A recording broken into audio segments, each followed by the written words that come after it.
The reign of darkness in South Africa is here to stay for the foreseeable future. I'm not a prophet of doom, but then this is because Eskom is implementing 10 hours of load shedding. And now from April this year, the electricity tariffs in South Africa will be increased by 18.65%.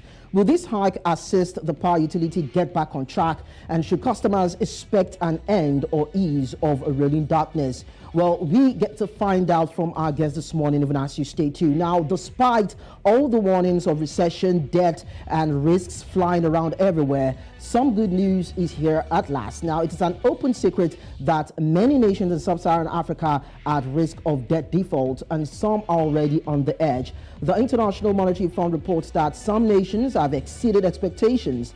What are they, and what led to such praises coming for these African countries? Those are the areas we'll be considering on the show this morning. You're on to Business Edge. I am Lekan Onabanjo. We'll start with the African business headlines.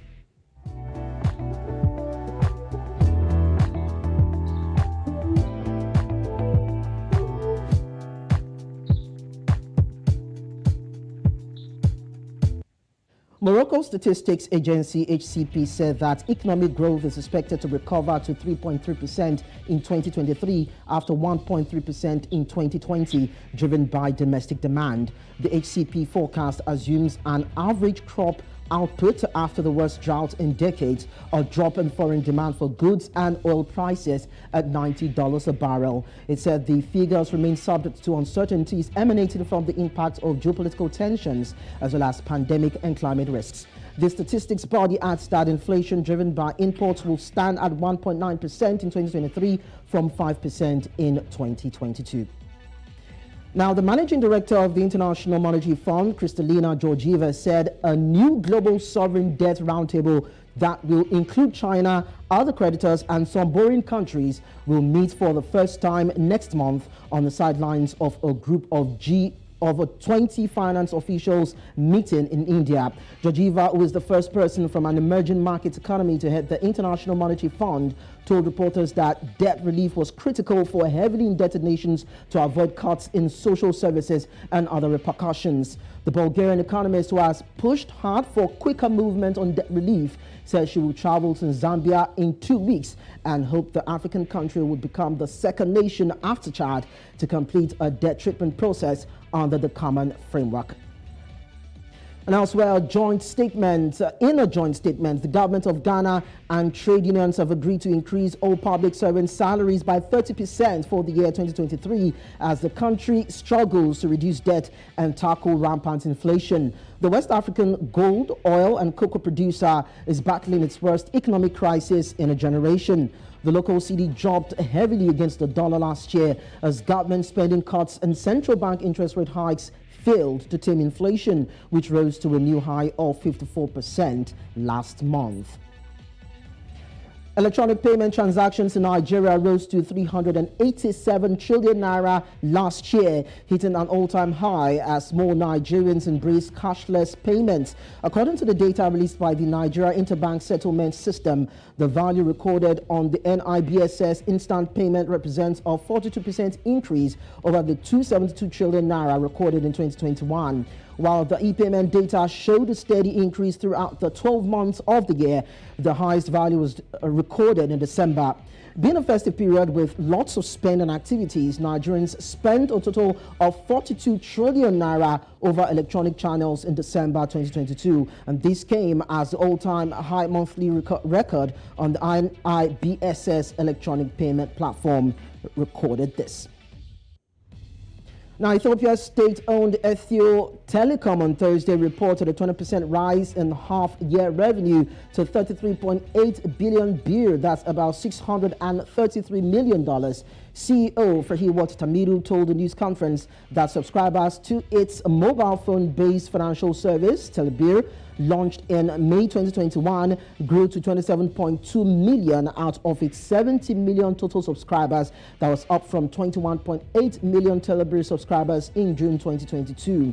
Rival Safaricom Ethiopia launched commercial mobile network services in October and now covers at least 21 cities across the country. Ethiopia's telecoms industry was considered the big prize in Prime Minister Abiy Ahmed's push to liberalize the economy after it took over in 2018 due to its large population of 110 million.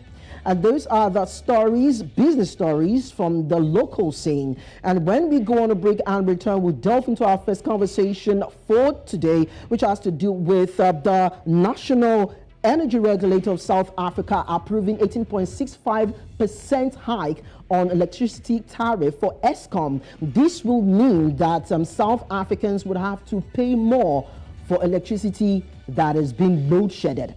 Now, we'll look at the implications after the break. Do stay with us.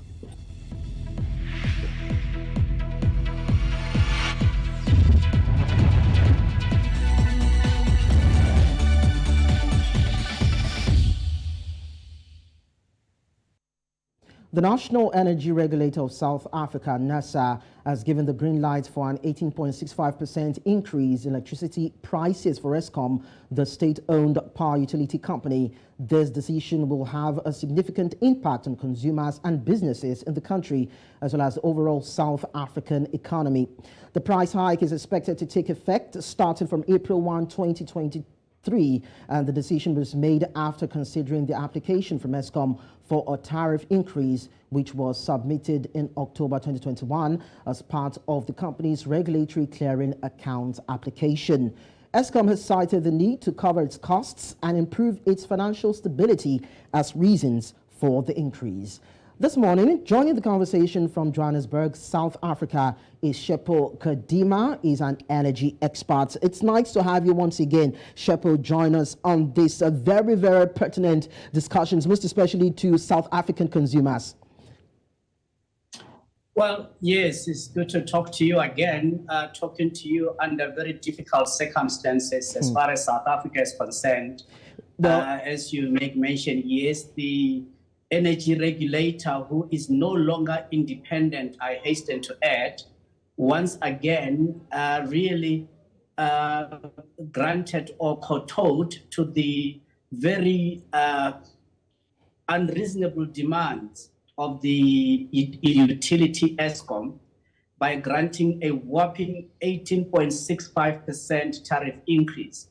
This is going to cause untold hardship on the already hard-pressed electricity consumers, who in the last 10 years have endured well over 753% compounded electricity tariff increases. And this will bring the electricity tariff increases in a span of 11 years to well over 893%. But that's not enough, because NERSA pacified or attempts to pacify the people of South Africa and the electricity consumers by saying, notwithstanding that Eskom demanded 32% tariff increase, they are only granting 18.65% increase, except that in the following year, 2024, there's an additional 12.75% increase. So effectively, they did kowtow to the 32% tariff demand.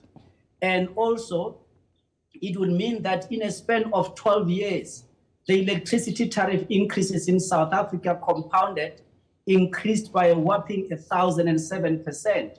Now, there's no way that the economy can be able to survive such an increase, particularly in a very basic input into any business. Electricity and energy are the basic fundamental input into any business, but also in terms of the quality of life of people. So what we are going to see is an acceleration that of the migration from various electricity consumers now finding off-grid energy solutions, because in the last 8 years, we saw 5,000 megawatts of demand that would have necessarily been met by Eskom, now having gone off-grid. So this decision is only going to exacerbate an already dire situation with a Eskom that is losing sales. So therefore, even the assumption by NERSA, the independent energy regulator, or rather the energy regulator,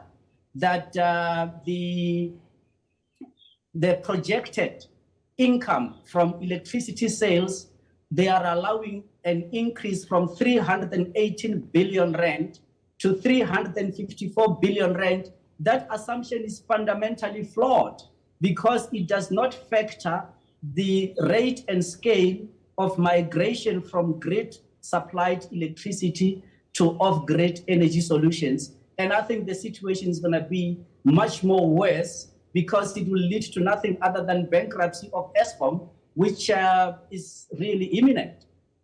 Well, then, Eskom is plagued with a high debt level rate of about 44 billion rand. And Eskom said it wants to shore up its finances and ensure financial stability. That's why it applied for an increase in tariff payable by consumers. Now, as some would have said that, as some would say rather, that it's some way as a way of overbearing, an overbearing on the part of Eskom to actually shore up its finance. Some people are saying that it is a priority that is baseless, even as you have reiterated. But don't you think that if Eskom is able to raise up its financial revenue, it will be able to invest in critical energy sources that may increase the value of power to be generated and distributed to South Africans, and probably be able to reduce the issue of load shedding and power cuts in the country? Not at all. In fact, what Eskom is hoping for now is that National Treasury will bail it out by over 200 billion rand in order to reduce the debt burden, which is over 400 billion. But also still require a further 70 billion rand just from the past or the current financial year, where we have seen unprecedented stages of load shedding or rolling blackouts. It means that Eskom will have to record a between 25 billion rand and 37.5 billion rand in revenue losses directly resultant from the load shedding.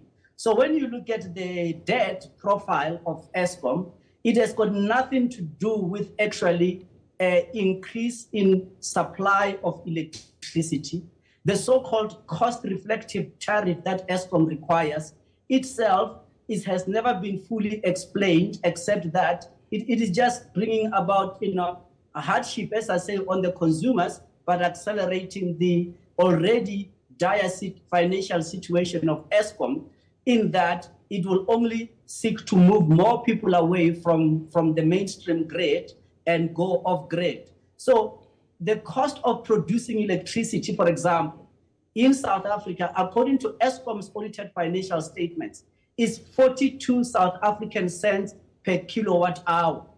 But the tariff that they have been given is well over 10 cents a kilowatt hour. And in fact, with the current increase, the tariff will increase, or rather the revenue that Eskom expects to earn will be well over 12 US cents to 13 US cents a kilowatt hour, at around 2 rand 21 cents in South African terms per kilowatt hour. But what has never been explained is that what is the difference? Because we know the cost of labor, we know the cost of maintenance of Eskom's proprietary boilers, the grid, as well in terms of transmission and distribution. Those costs are well known, and they don't by any account come to the figure that has now been authorized. So with a plan for National Treasury to bail out Eskom by reducing the debt by 200 billion rand, there should have been no need for this tariff increase. What is needed is, once again, as I mentioned during our previous conversation, is that there are 5 critical decisions that must be taken. And those decisions, when they are taken, they will bring about immediate cost savings in excess of 80 billion rand a year. So the situation is certainly solvable, except that because of the greedy profiteering motives, because of rampant corruption and theft, we are seeing very bizarre decisions being taken, which are effectively imperiling Eskom, putting Eskom in a state whereby it can no longer be said to be a going concern. And that certainly is going to be the case. So even with NERSA, for example, the regulator has not taken into account that the degree and the rate of migration from the grid and going off grid is the impact that it will have on Eskom's assumptions of the revenue of 354 billion rand in the coming financial year. And when that does happen, the question is, will National Treasury have the means, the financial capacity to bail out Eskom? And I can tell you categorically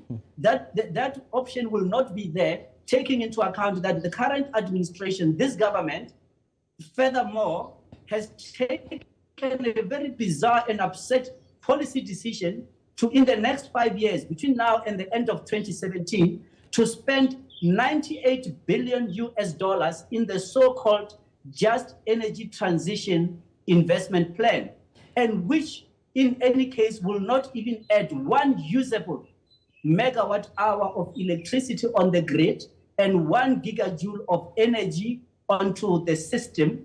And yet, that is the amount of money that the government hopes to spend through borrowings. So what is asked now is that, is there still an international community of investors who will be willing to throw good money after bad, because the plan, or rather the scheme to spend this $98 billion is not feasible, and the plan to borrow continually for Eskom to spend more money in the so-called bringing into commission the 2 new built power stations, which itself has never worked, and the program of burning more diesel, buying power, which is completely redundant from the so-called independent power producers who use renewables. All of those very erroneous policy decisions are exacerbating and making a situation dire. But the net result is this: energy poverty is now entrenched in South Africa. Therefore, deindustrialization is at a much more rapid rate than we have ever wished for. And unemployment is going to get to levels where there will be social instability in South Africa. And that is the result that we can anticipate to receive. But Tshepo, whether or not the government tends to borrow money to fund other sources of energy, whether renewables or any form of energy transition, don't you think that it will be nice to still take a look further into other sources of energy, renewables, as you've mentioned, other green energy, as the case may be, to be able to save Eskom's blushes? You've talked about the government's policies not being good enough, as it were. But what do you think the next step will be? Because, of course, what Eskom is churning out right now and what Eskom's operations are right now is nothing compared to what South Africans, most especially South African consumers, are actually open for. What do you think the best alternative way out should be in terms of alternative sources of energy? Look, there are no alternative sources of energy for the grid other than what Eskom was established to operate on. Eskom was established to run on baseload power. Any other alternative source of energy, specifically the so-called renewables, they are intermittent. They have never worked anywhere. They will never work in South Africa. Anybody who contends that renewables, intermittent power, can be put onto the high voltage grid of Eskom, that person is not just naive and ignorant. That person, you must know, that is one of the most greediest profiteers on record, but effectively you are dealing with a thief. You are dealing with somebody who is so corrupt to the core. They know this. They knew this from day one. People like myself, who are subject matter experts, we have been advising against intermittent power on the grid as early as 2012, when the first round of the so-called Renewable Energy Independent Power Producer Program was introduced. We were against it, we remain dead against it, but the net result is this: with the purported 6,000 megawatts of renewable power that has supposedly been connected on the grid, that has been the tale of load shedding, rolling blackouts that the country is experiencing, because every single megawatt of renewable power must be backed up 100% by a base load source. So Eskom, to survive, it must get back to the basics. It must do that which it was established to run on, base load. And in South Africa, the most viable solution is the abundant coal reserves that we have, which even if we were to double our production capacity, we still have another 120 years of coal reserves left. We should go back to using coal, but also take advantage of technological developments where we can now be able to deploy higher efficiency, lower emissions, clean coal technologies, whereby we can reduce CO2 emissions as well as greenhouse gas emissions in general, and also taking into account that South Africa contributes 0.4% of the global greenhouse gas emissions. Therefore, we never had that problem. But what the decisions that are being taken are imperiling the chances of this economy being able to grow. They are exacerbating energy poverty. Any form of so-called renewable will be suitable off-grid, and we are already seeing electricity consumers going off-grid, particularly in the not energy-intensive industries, in the light usage, light current applications, such as households, homes, for example, or offices. And as more of that migration comes in, it means that Eskom is no longer financially sustainable. And also because of the high tariffs that we have seen over the last 10 years, the equilibrium has now been breached, whereby it is now cheaper to be able to get off-grid alternative sources of energy, such as wind or solar, where you can co-locate. There are smaller wind turbines, which you can match them with a solar panel, and therefore be able to have energy generation at all times, increase the energy availability factor from such an intermittent source. But off-grid, of course, it works. And we are seeing that happening already without the politicians playing a part. The only part that the politicians are playing is that of actually ruining and bringing to an untimely collapse what was once one of the most respected utilities in the world, the fourth largest integrated utility in the world. So those are the issues that the decision that should have been taken if we were very serious about avoiding the risks that are in the system at the moment. So Tshepo, finally, what is the hope for South African economy and of course businesses who are actually directly bearing the brunt of this kind of power crisis that South Africa is experiencing?